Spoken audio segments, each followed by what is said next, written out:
Okay student, again welcome bishop online classes. Last topic में मैंने आपको पढ़ाया कि किसी भी इक्वेशंस को कैसे बैलेंस कैसे करेंगे।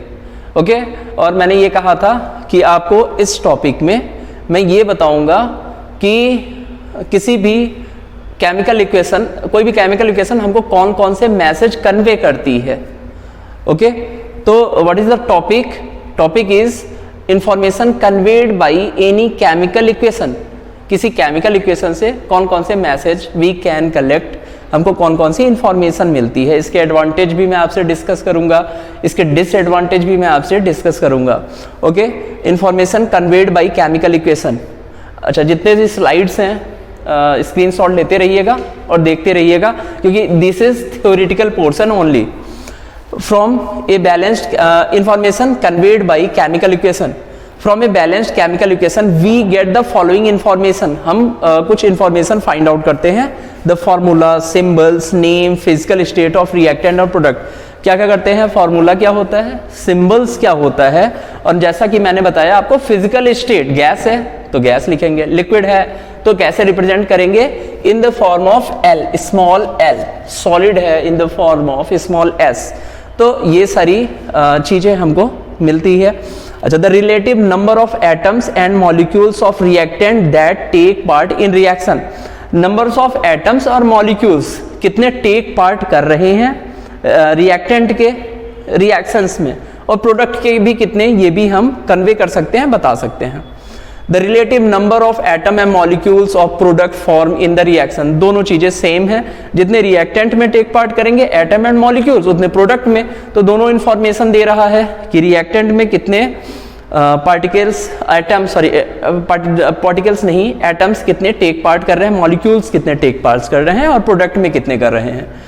Next one, the ratio of moles of the reactants and products. Previous classes में मोल्स के बारे में अच्छा डिस्कशन हो चुका है, ठीक है। What is the moles? Mole क्या होता है? मोल इज ए यूनिट, एक यूनिट होती है इन केमिस्ट्री। बताएगा आपको 12 gram of C12, 12 gram C12 में present atoms that is 6.01214076 into 10⁻23 atoms और पार्टिकल्स बताया गया है, कितने मोल्स टेक पार्ट कर रहे हैं ये भी आपको पता चल जाएगा। Next one, the ratio of masses of reactant and product. Masses का रेशियो क्या होता है, कितने मास में। अगला एग्जांपल है स्लाइड में ही, और डिटेल आपको मैं बताता हूं कितने रिएक्टेंट और प्रोडक्ट में कितना रेशियो क्या है मास का। ओके, एग्जांपल देखिए, H2 gaseous stage, O2 gaseous stage converted into 2H2O liquid gives the following equation information। कौन कौन सी इंफॉर्मेशन दे रहा है? Hydrogen and oxygen combined in 2:1 molecular ratio two give water. Ratio क्या है इनका? देखिए, H2 में 2, ऑक्सीजन सिंगल, जो आगे लिखा होता है उसी हिसाब से हम उसको कलेक्ट करते हैं information. Means this one is 2, O2 1 है, ओनली 1 है, और H2 कितने हैं? 2। Okay, these converted into 2H2O, ठीक है। तो मॉलिक्यूलर रेशियो इनका ये हो गया 2:1। Next one, hydrogen and oxygen combine in 2:1 mole ratio. इनका मोल रेशियो क्या है? 2:1। Next one, 2 moles of H2 combine with 1 mole of O2 to form 2 mole of H2O। देखो, यू कैन सी 2 1 2। रिएक्टेंट में hydrogen कितने हैं? 2, और इसके कितने मोल्स है? 1, और ये क्या दे रहे हैं? 2 मोल्स ऑफ वाटर, वाटर के 2 मोल्स दे रहे हैं। Next one, hydrogen and oxygen combine in 1:8 mass ratio. Hydrogen and oxygen combined with 1:8 mass ratio. इनका मास रेशियो कितना है? 1:8 है। यू कैन सी 2 और हेयर 16। ओके, तो कितना हो गया? 16 और देयर इज 2, तो मास रेशियो कितना हो गया इनका? 1:8। Okay, mass ratio we can collect mass H2 1 और H का 1 और ऑक्सीजन के कितना? That is 16। तो ये कितने थे? 2 थे, तो 1:8 रेशियो इनका हो गया। Advantage of using chemical equation, इनके एडवांटेज क्या क्या होते हैं केमिकल इक्वेशंस के। केमिकल इक्वेशन सेव्स, मैंने बताया था आपको एडवांटेज डिसएडवांटेज दोनों बारे में डिस्कस करेंगे, क्या क्या इंफॉर्मेशन दे रहा है इसके बारे में भी डिस्कस करेंगे। Chemical equation save time space to describe chemical reaction. Suppose that हमको पूरा लिखना होता, प्रीवियस लेक्चर में जो हमने बैलेंस किया है क्या था, मीथेन उसकी स्पेलिंग लिखते, फिर ऑक्सीजन उसकी स्पेलिंग लिखते, after then carbon dioxide plus water सबकी स्पेलिंग लिखो, कितना बड़ा है। उससे अच्छा क्या है कि इन शॉर्ट करते CH4 प्लस O2, ये क्या दे रहा है CH4 प्लस O2, ये क्या दे रहा है आपका, it gives carbon dioxide plus water. देखो दिस वन इज सॉल्ट, बहुत सॉल्ट है, वरना अब ये हमारा क्या बता रहा है, ये हमारा टाइम दे रहा है, बचा रहा है, स्पेस दे रहा है, बचा रहा है। Next one, we can calculate the amount of reactants to be taken prepare a required quantity of the product. हम ये कैलकुलेट कर सकते हैं कितने रिएक्टेंट्स के कितने मोल्स टेक पार्ट कर रहे हैं और प्रोडक्ट के कितने मोल्स बन रहे हैं, हम कलेक्ट कर सकते हैं। मासेज का भी रेशियो हम इजीली देख सकते हैं, तो this is good for us. Next one, the effect of temperature, pressure, concentration on the rate of reaction can be investigated with the help of perfectly balanced chemical equation. क्या दे रहा है, temperature, pressure, concentration. Actually जब भी हम लिखते हैं तो जैसे कंसंट्रेशन हमको लिखना है तो कैसे कंसंट्रेशन हम लिखेंगे, H2SO4 और यहाँ पे हम CONC डॉट ब्रैकेट क्लोज, तो कंसंट्रेशन हम ऐसे लिख सकते हैं। अच्छा, टेम्परेचर और प्रेशर हमको कैसे लिखना होता है, ये हम अबव द एरो लिखते हैं। अबव द एरो बहुत सारी इंफॉर्मेशन कन्वे की जा सकती है, कौन कौन सी, means HNu in the presence of sunlight हो रहा है, pressure in the form of ATM, okay.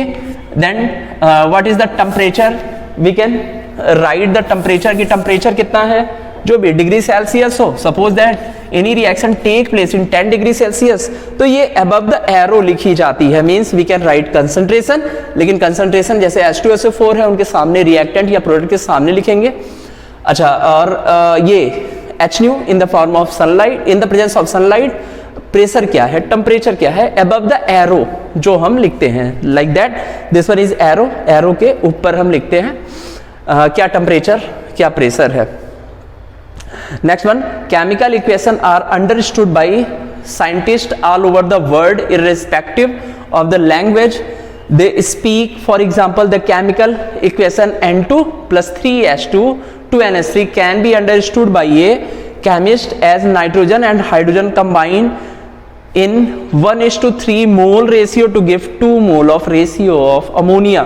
अब ये साइंटिस्ट, जितने भी साइंटिस्ट हैं सबके लिए सेम वर्डिंग हो गई कि nitrogen 1 mole and hydrogen that is in 3 मोल। ये क्या दे रहे हैं, 2 मोल ऑफ, देखो 2 लिखा हुआ है, means this one is 2 mole of ammonia. अब ये इंफॉर्मेशन कन्वे हो गया, कहीं भी 1 मोल नाइट्रोजन का लीजिए, 3 मोल हाइड्रोजन का लीजिए और 2 मोल अमोनिया फॉर्म कर दीजिए। Okay, next, limitation of chemical equation. मैंने आपसे बोला था सबका आप स्क्रीनशॉट लेते जाइएगा। अच्छा, next one, limitation of chemical equation. Chemical equation के लिमिटेशंस क्या क्या होती हैं, बहुत कुछ बताता है, but it is failed in many places. Like a chemical equation does not tell us the rate, rate नहीं बता पाता है। What is the rate, rate means कितने समय में रिएक्शंस कैरी होगी। दिस इज वेरी टफ, और ये कहीं नहीं लिखा जाता है कि रेट क्या है, कितने समय में कन्वर्ट हो जाएगा। That is the speed at which chemical reaction is occurring, कितने समय में खत्म हो जाएगा। What is the speed, speed क्या होगी of the reaction and the time taken for the completion of reaction, means rate of reaction and time taken completion of reaction they are same, कितने समय में रिएक्शंस खत्म हो जाएगी, ये convey नहीं कर पाता है। Okay, next one, some reactions may be even explosive, this is not shown by chemical equation. कुछ ऐसे रिएक्शंस होती है जो बहुत ज्यादा एक्सप्लोजिव होती हैं, ये केमिकल रिएक्शंस में शो नहीं की जा सकती है। हाँ, बट ये तो देखी जा सकती है कि एक्सोथर्मिक है, इंडोथर्मिक है, ये देखी जा सकती है, बट उसके एक्सप्लोजन का डिटेल नहीं बता पाती हैं। छोटा सा एग्जांपल है एक, जैसे हम H2SO4 को वाटर में मिक्स करते हैं, तो वाटर में H2SO4 को प्योर नहीं करेंगे, H2SO4 में H2SO4 में वाटर को प्योर नहीं करेंगे, वाटर में धीरे धीरे स्लोली H2SO4 को प्योर करेंगे। Okay, again if I am not correct, हमको वाटर को H2SO4 में ऐड नहीं करना है, वाटर में H2SO4 को ऐड करना है, वो भी स्लोली। रिएक्शंस एक्सोथर्मिक दिखाती है, डाइल्यूशन ऑफ H2SO4 है ये, एक्सोथर्मिक रिएक्शंस होती हैं और बहुत सारी हीट जो है वो रिलीज होती है। तो ये नहीं दिखाता है कितनी हीट रिलीज होगी, हाँ, बट इंडोथर्मिक एक्सोथर्मिक इस हिसाब से बता सकते हैं, एक्सप्लोजन का नहीं बता सकते हैं। Okay, next one, as such a chemical equation does not tell the actual quantity of reactant consumed और product form, it only give the ratio. As such a chemical equation does not tell the actual quantity of reactant consumed. Actual quantity it can't tell कि actual quantity कितनी consumed होगी और product कितने बनेंगे, ये केवल ratio बताती है कि रेशियो क्या होगा, कितने मोल्स रेशियो दोनों के होंगे, रिएक्टेंट के और प्रोडक्ट के कितने फॉर्म हो रहे हैं। Okay, thank you. अच्छा, एक बार रिवीजन कर लेते हैं। What we learn with this topic, we learn what is information chemical equation can give, कौन कौन से इंफॉर्मेशन देता है। नेक्स्ट वन, एडवांटेज क्या रहते हैं। Next one, what is the disadvantage, या क्या चीजें ये नहीं कर पाती। Okay, thank you. For any doubt message me in Google classroom. Thank you.